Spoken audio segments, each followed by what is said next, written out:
てしまったけど、シェリー、あの頃は夢だった。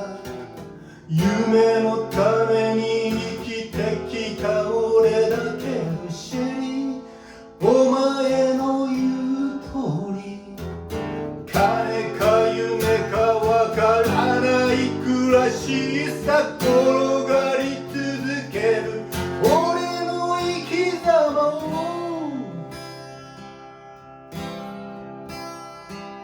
時には無様な格好で支えてる。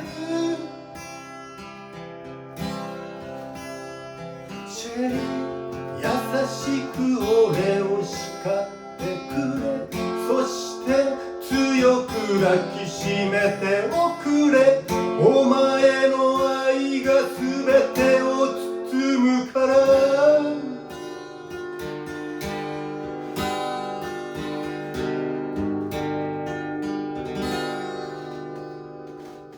シェリー、いつになれば俺は這い上がれるだろう。シェリー、どこへ行けば俺はたどり着けるだろう。シェリー、俺は歌う。愛すべきものすべてに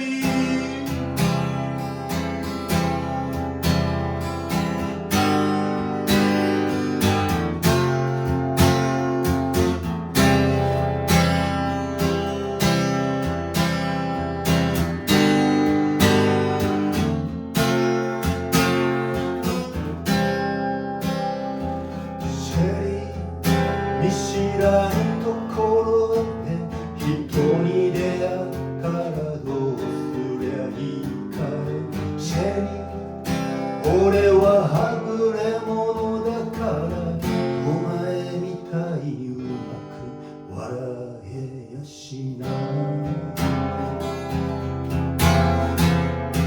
シェリー、夢を求めるならば孤独すら恐れちゃいけないよね。シェリー、一人で生きるなら涙なんか見せちゃいけないよね。と語り続ける俺の生き様を、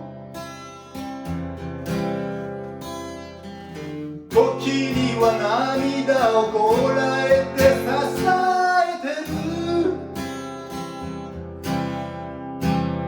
シェリー、哀れみなど受けたくはない。俺は負け犬なんかじゃないから。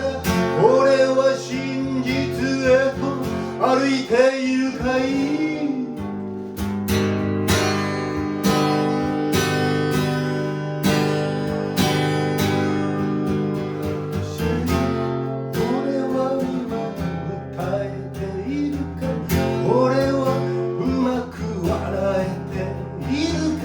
俺の笑顔はいくつじゃないかい。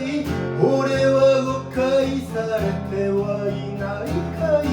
俺はまだ